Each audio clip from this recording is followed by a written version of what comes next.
Hello again. Welcome to Astronomy Daily with Steve and Hallie. It's the 28th of April 2025. Astronomy Daily, the podcast, with your host, Steve Dunkley.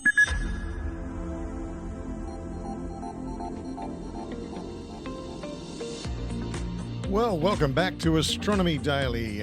It's great to be here, and with me, as always, is my awesome digital pal who's fun to be with. Hello to you, Hallie. Hi again, human. Nice to be with you in the Australia studio. You're very welcome. What's with all this rain? Oh yes, our crazy rain. I thought Australia was a land of sweeping plains and ragged mountain ranges and wide, red deserts. Oh, well, it is all that. It's all wet. Oh, I know, Hallie. I think somebody washed their car. Oh, that old wives' tale. Was it you? Who, me? Did you wash your car? Oh, it might have been, you know. If you don't mind, I'd prefer not to talk about it on the air. It's been raining pretty hard and people might want somebody to blame and, someone. And I'd like that person to, not be me. Steve washed his car. Steve washed his car. Hey, Hallie. Just kidding. You are so easy. Do you know that? Yeah, I do know that, but I also have a very clean car. Funny. Now, are you going to tell us about today's lineup? Okay, Hallie, if you'll behave. Today's stories include the latest chapter for the Chang'e 5 samples, which are about to go on tour in the United States, visiting some universities. Sounds good. Also, the latest news out of Firefly Aerospace. Remember their amazing moon landing recently and that amazing video footage of the lander descending to the lunar surface? That was spectacular. Well, Firefly Aerospace are not sitting on their hands. You're a big fan of Firefly. Yeah, that's me. And the other tale today is from fireflies to dragonflies, is about the NASA Dragonfly helicopter. That's under development, which is going somewhere special. That's the one planned for Saturn's moon Titan. Saturn's moon Titan. Oh, wow. Yeah, it's an amazing piece of engineering so far. But exploring Titan. Yeah, that's really out there. Fantastic. I know, and you'll be bringing us that story as well, right? I've got it ready on my drive. Okay, well, let's get into it, Hallie. Let's hit it. Okies.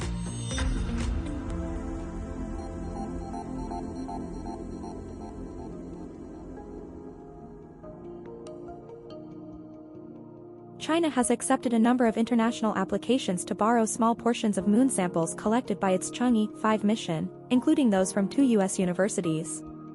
The China National Space Administration, CNSA, announced the results of a latest round of international applications to borrow samples in Shanghai, April 24, during a conference marking China's 10th annual Space Day. The event included a lunar sample loan agreement ceremony.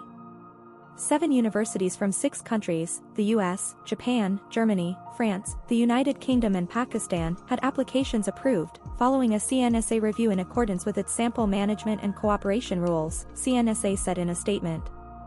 The US institutions are Brown University and Stony Brook University, both of which receive NASA funding.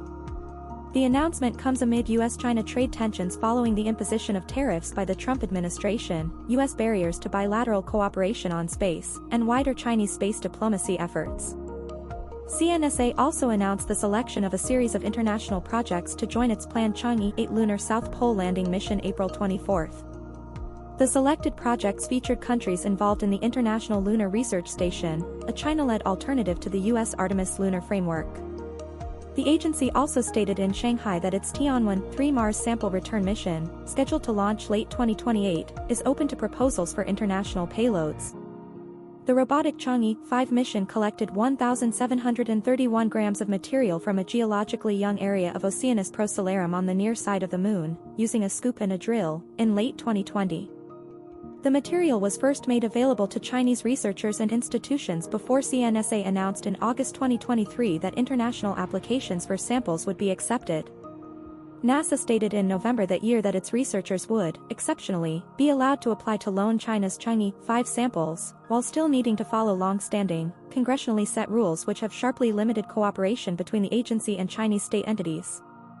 The Wolf Amendment, introduced in 2011, is a provision in annual NASA appropriations bills which heavily restricts bilateral cooperation with entities of the People's Republic of China. Any NASA-funded individual or entity seeking to engage in bilateral activity would require a prior written request to, and granted permission from, Congress in advance, along with certification from the FBI that the activities would not pose a national security risk.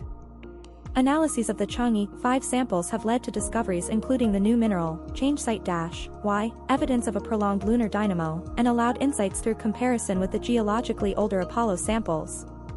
China followed up the success of Chang'e 5 with a more complex sample mission to the lunar far side in 2024. The Chang'e 6 mission collected 1,935.3 grams of material from Apollo crater, located within the vast South Pole Aitken impact basin, and the first-ever collection of samples from the far side. The material has so far provided insights into the lunar near-far side dichotomy, as well as validation of the lunar magma ocean hypothesis and calibration of lunar crater chronology, helping to refine comparative study of planetary surfaces across the solar system. Chang'e 6 samples are so far only open to applications to Chinese institutions. However, as with the Chang'e 5 samples, these will be made available to international applications at a later date.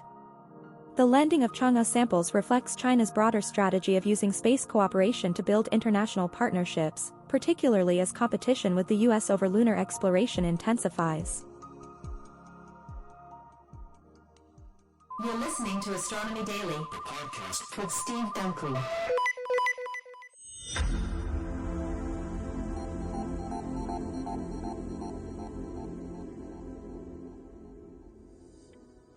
Thank you for joining us for this Monday edition of Astronomy Daily, where we offer just a few stories from the now famous Astronomy Daily newsletter, which you can receive in your email every day, just like Hallie and I do.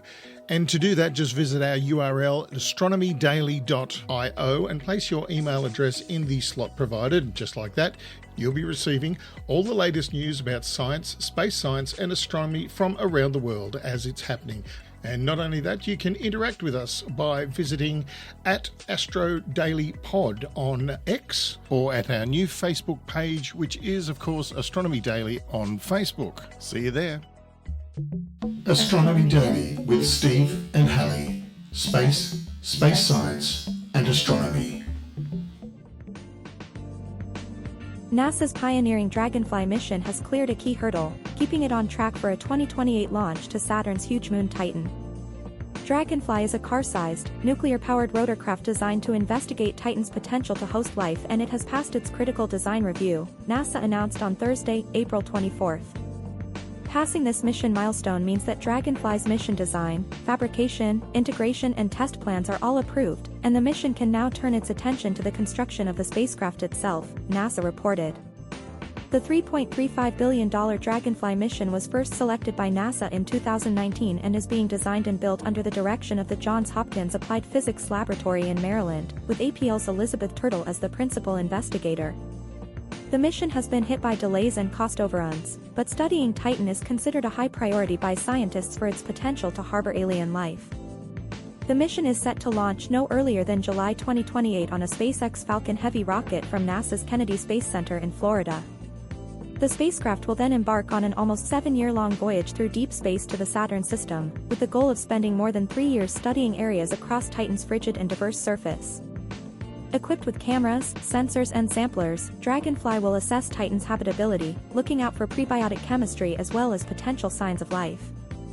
Titan is Saturn's largest moon, and the second largest in the solar system behind Ganymede of Jupiter. Its thick, hazy atmosphere shrouds a surface featuring dunes of hydrocarbons and methane lakes. Beneath the moon's icy crust, scientists think there's a subsurface ocean of salty water, adding to the possibilities for Titan to harbor life. In 2005, NASA's Cassini mission delivered the Huygens probe to Titan. The European Space Agency built Huygens made a parachute-assisted landing, which provided profound insights into the giant moon. Dragonfly, if successful, could revolutionize our understanding of how life might arise elsewhere in the solar system. Roger that, Control. We're listening to Astronomy Daily, the podcast. Firefly Aerospace is preparing its Alpha small satellite launcher for a flight from Vandenberg Space Force Base in California. The Alpha FLT A006 mission, named Message in a Booster, is scheduled to launch on Sunday, April 27 at 6:37 a.m. from Space Launch Complex 2 West at the start of a 52-minute launch window. Message in a Booster will fly on a southern trajectory out of Vandenberg carrying a Lockheed Martin LM-400 satellite bus into polar orbit. With this mission serving as a demonstration flight, Lockheed Martin plans to offer the LM-400 as a multi-mission satellite bus for commercial, civil and military uses. This flight, Firefly's second for Lockheed Martin, is also the first of up to 25 missions in Firefly's multi-launch agreement with Lockheed Martin that was reached in 2024. Powered by 4 Reaver engines, Alpha is capable of flying up to 1,030 kilograms to low Earth orbit or 630 kilos to a 500 kilometer altitude Sun synchronous orbit. Lockheed Martin describes the LM-400 as a mid-sized satellite bus with a volume comparable to that of a home refrigerator and the capability to host a 1,100 kilogram payload. Given this flight's destination in a polar orbit, the LM-400's payload is going to be constrained, although it's likely to be the heaviest payload Alpha has launched to date. The LM-400 multi-mission satellite bus is designed to operate in low Earth orbit, medium Earth orbit and geosynchronous orbit. The bus can be used in either single or multi-satellite launch configurations and will have the ability to be launched on multiple rockets.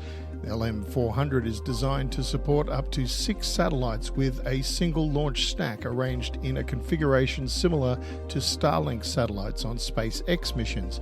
This bus was also designed to support onboard data processing using a Lockheed Martin software-defined satellite architecture that conforms to a modular open systems architecture. This enables interoperability with systems deployed by all United States military services. Lockheed Martin states that the LM-400 can support various mission types including remote sensing, imagery, radar observation and communications, with the demo mission on Alpha featuring a communications payload. The company has also developed an electronically steered array that is compatible with this bus and will be flown on this mission. The LM-400 is designed for mass production in large numbers, and a rapid production line is being implemented at a 266,000 square foot manufacturing facility in Waterton, Colorado near Denver. The bus is being pitched as a solution for satellite constellations with several contracts already secured, including one from the US Space Force for its MEO missile track custody program.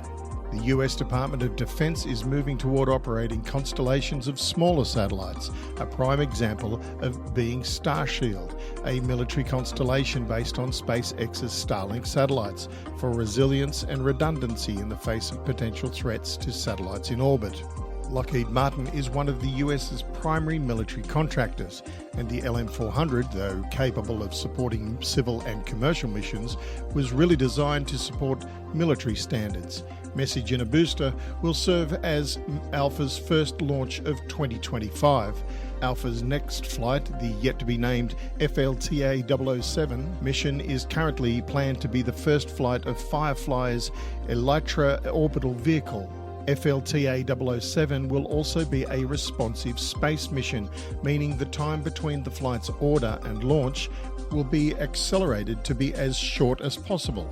Alpha launched the Victus Knots responsive space mission in 2023, and Firefly has offered this capability to the DoD for similar flights. Although Alpha has only launched out of SLC-2W at Vandenberg, other launch sites are being developed for the rocket. A launch facility at the Wallops Flight Facility on Wallops Island, Virginia, is currently being developed to host Alpha flights.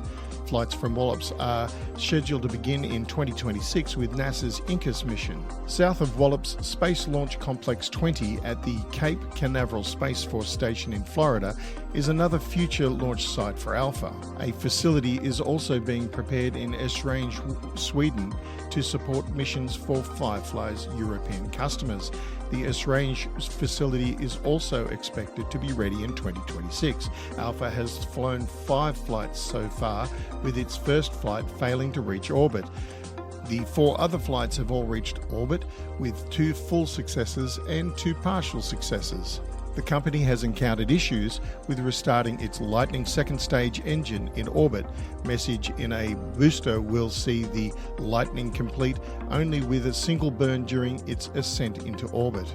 As Alpha continues to fly missions, Firefly is working on its upcoming medium launch vehicle rocket in cooperation with Northrop Grumman, which is working on a new version of the Antares launch vehicle that will utilise the MLV's first stage. Firefly currently has up to 6 missions planned for Alpha in 2025.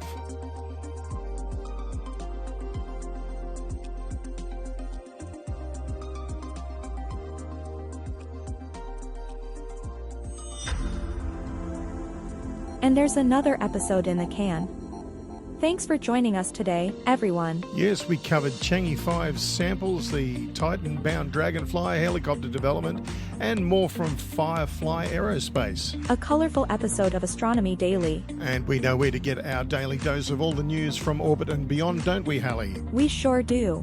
Just check out the websites you mentioned earlier. And put your email in the slot provided. You won't miss a thing. Well said. And now it is that time. So soon. Oh well. That's okay, Hallie. I know you'll be heading off to the Astronomy Daily virtual studio with Anna. Don't forget to catch Anna during the week with all the Astronomy Daily updates. That's right. All the best from Anna. And that's goodbye from you. And so long from me. Cheerio. Bye. Astronomy Daily, the podcast, with your host, Steve Dunkley.